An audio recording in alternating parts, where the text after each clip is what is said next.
Welcome to my top songs of the year. This year saw some really ambitious debuts and exciting returns by artists coming out of hiatus. My year was almost exclusively ruled by the girls, who put out some incredible tracks. My only complaint was that it felt like almost no one put out full albums this year. Hopefully that means a 2024 full of music. As always, my list is my own. If you have thoughts, let me know in the comments. Let's get into it. Top 10 solo and top 10 group releases of 2023.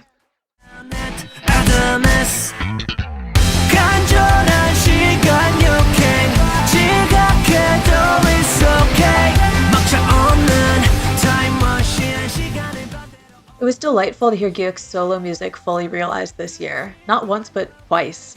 This whole EP was really solid and cohesive, and I highly recommend giving it a listen. I love how much he's able to carve out his own niche and make that pop-punk sound his own. His vocal and bass style is super distinct, and he retains it whether he's working in hip-hop or rock. Time Machine is really heartfelt and playfully self-deprecating. It's this grungy sci-fi track that's just a little bit sweet. I really enjoyed it.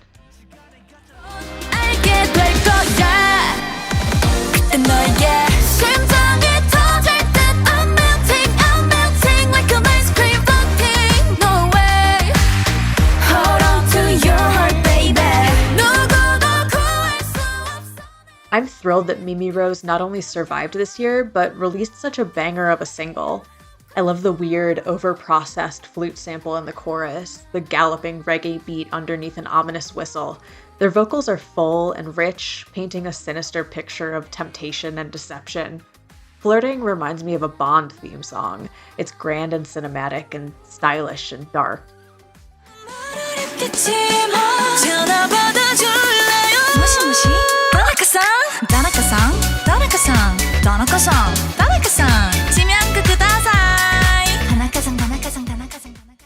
The thing I love most about Soobin is that she does whatever the fuck she wants.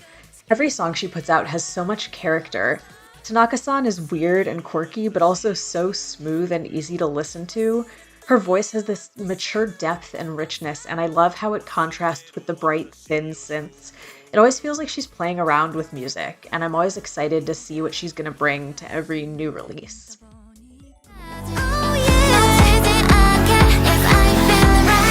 So sensitively taken, 배취형적격의 taste. 우리의 선택은 filling me up so perfect. I am so happy for Lucemble. I was especially psyched to hear these five, who didn't get a lot of time to shine while in Luna. This song bounces around at a breakneck pace, but it never feels like it's rushing. I love how much of the instrumental is built off of vocal samples, mixed in with crunchy synths and softer acoustic samples. Sensitive feels like an homage to the old Luna sound while taking a new step forward and establishing Lucemble's identity as a group. I'm really psyched to see where they go from here.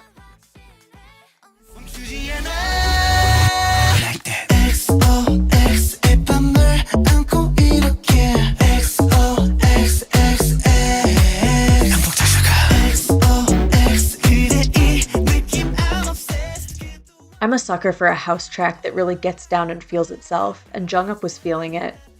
I appreciate that while this song was clearly a vehicle for his incredible dancing, it was also an incredible standalone track. Impeccably produced, it breathes like a living thing and makes you breathe with it. I love the synth choices, the layering. The breakdown after the bridge is my favorite part. Jungkook is such a talented performer, and I'm so happy to see him back in the game.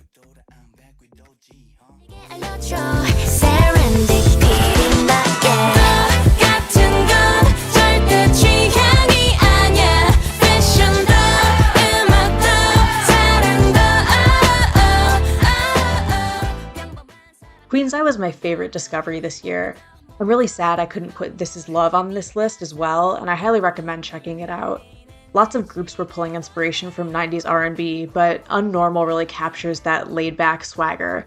They know how to sit back on the beat, when to hit it and when to pull away. The horn sample is incredible as well. It does a lot for that 90s flavor. I have to shout out the styling and the choreography too. It's so slick. It's a song that, in every aspect, feels effortless.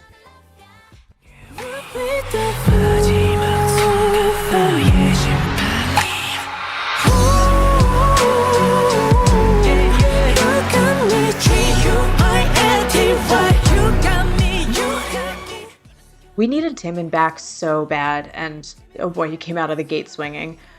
Guilty is dark and dramatic, beating and pulsing like a living creature. It's a song that gets under your skin. Taemin whispers and wails and begs and accuses. He drags us with him through the dirt across every second of the track. It's sexy, but with this nagging feeling like you're not supposed to have heard it at all. No one captures the raw emotions of forbidden, repressed sexuality quite like Taemin.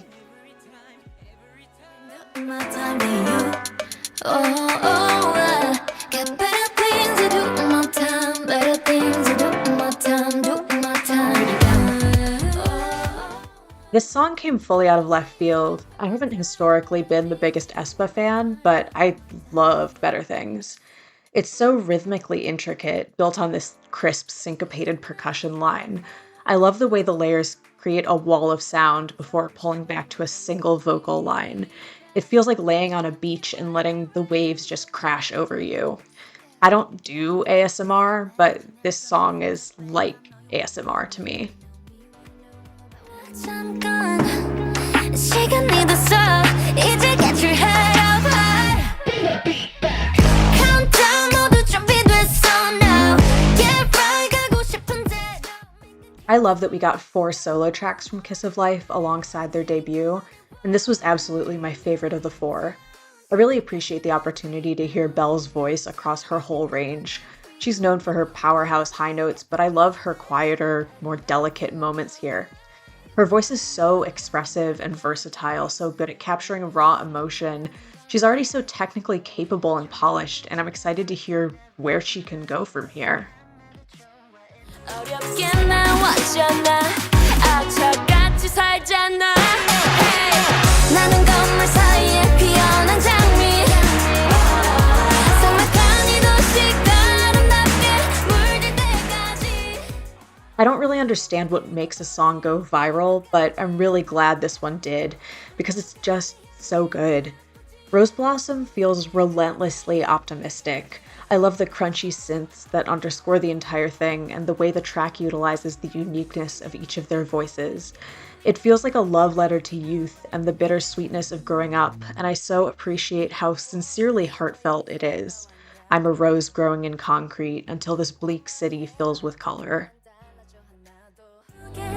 가라앉는 걸 아무도 알 수가 없는 이곳 이리저리 난 헷갈리며 헤엄쳐 떠돌고 있어 또 여기가 어딜까 It feels so good to hear Chu singing again. As a singer often bound by her role as the end-of-song belter in Luna, it's so refreshing to hear every part of her voice, the lows and highs, the delicate and powerful.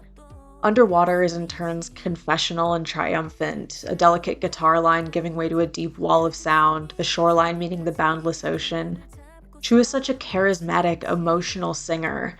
I'm so glad we're finally getting to hear her voice. Back it up I'll wake you up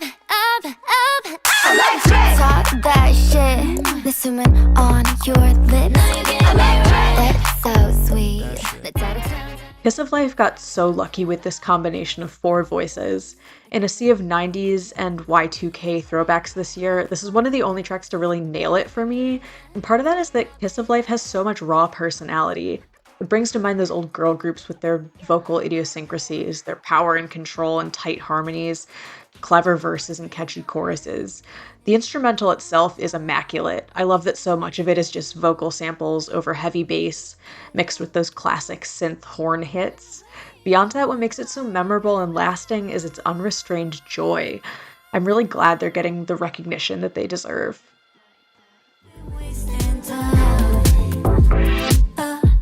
Baby, come on, come on, come on. Wanna love you harder. Wanna make it louder. Wanna listen to you. Baby, you're my favorite song. I love to see JYP girlies break free and go do interesting things. Come On is moody and understated, full of longing and this inescapable desire to break free of youth. Jinny's tone is at once soft and powerful. I love how much of the song is spent in her lower register. Amine's verse elevates the track even further. I think it complements it really well. The whole mini album is great. It's overall a really polished and well thought out debut. You want some sweet juice? You wanna pop it, 조금씩 drippin', 분명을 따라. Purple Kiss is just so good at horror. I love when they do fun, goofy horror, but I love this too. It's eerie and seductive, their performance is delicate and intimate. The percussive pops and clicks underneath the rich cinematic orchestrations create this sense of pervasive unease. I love that Yuki gets multiple verses on their title tracks, unlike a lot of rappers who get one verse and then sidelined for the rest of the song. Her voice is a great citrusy contrast to the dark chocolate of the rest of the track. Also, this was my lesbian anthem of the year, but that's my opinion!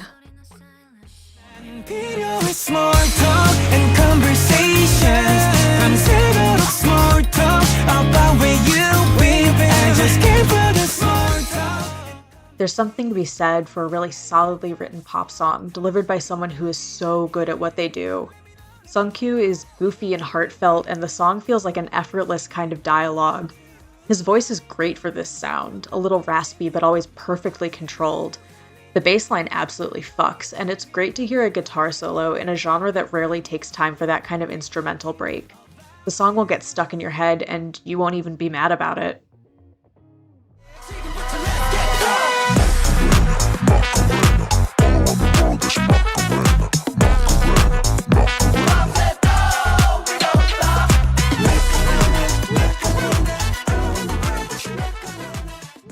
I don't know how to talk about this song or the hold it had on me all year.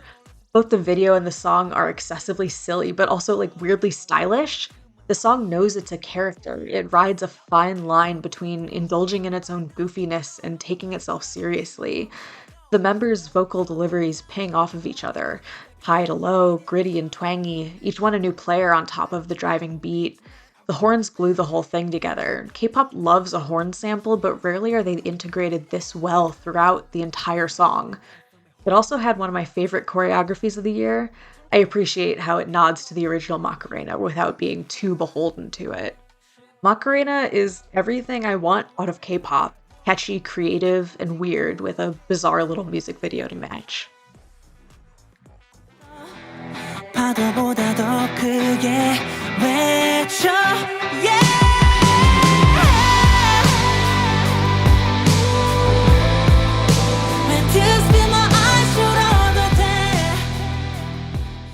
I always look forward to Wood's releases, and this EP absolutely did not disappoint. There's something simultaneously so powerful and vulnerable about this song. His music often tends toward the moody and dark, but listening to Journey feels like an invitation to walk alongside him, out of the dark into the light. Woods is so good at channeling that raw emotion in his vocal delivery, and the addition of the chorus at the end leaves us with this sense of victory, like a manifesto to take with us as we move forward. I mean it when I say that Woods is one of the best artists working right now, and we'll miss him dearly over the next year and a half.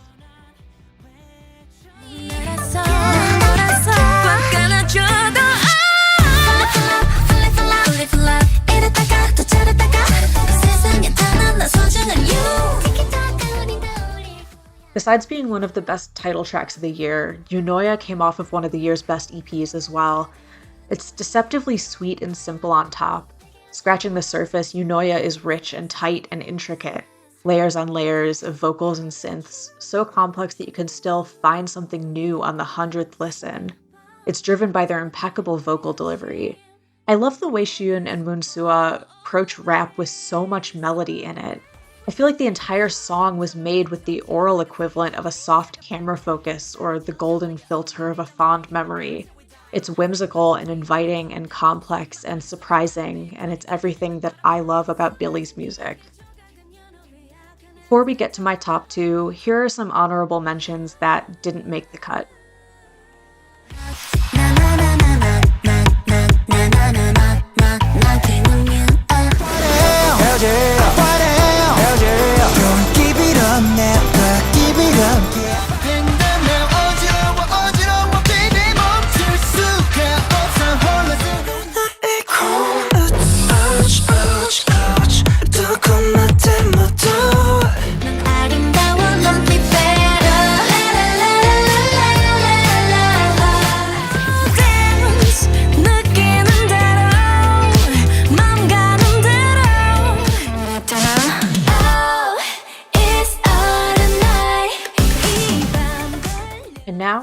top solo track and top group track of the year. 알고 있는 좋은 내 모습 영원히 태양 바람 구름 비와 바다로 봄과 여름 가을 겨울 사이로 This song made me cry the first time I heard it. It's such a delicately heartbreaking song, floating from moment to moment weightlessly. Circle is gospel in its structure, its instrumental, its beautiful choir dancing and call and response. Listening to it becomes a spiritual experience. The instrumental sounds fuzzy and vague, like we're hearing it from underwater, while Onyu's voice is crystal clear. This is a song only he can pull off. He knows how to hit just the right balance of power and vulnerability. He's inviting us to share something profound and timeless. Round and round time goes, greetings, farewells, and again you and me, this nameless eternity will never end. Just let me wave to you, not wave goodbye. Let me stay by your side. 'Cause it's good enough, yeah, it's good enough for me. Yes, I know this wasn't technically the title track, but it was close enough, and it was my song of the year, so don't come after me. If pure, raw longing was distilled into a song, this would be it. It's a journey, getting swept up on the tide, crashing onto the shore again and again. It's their vocal delivery that makes it, so delicate and painfully soft in places, and then at the climactic moment, intensifying until it breaks completely. I love how they transport the main motif between their instruments. We end up back where we started, but the journey has changed us somehow. The orchestration over top of their instruments is beautiful as well. Extraordinary Heroes has consistently been putting out really good, really versatile music this year, and this track is the best of the best. So that's my 2023. Let me know if you agree, and have a happy new year. I'll be true. It's just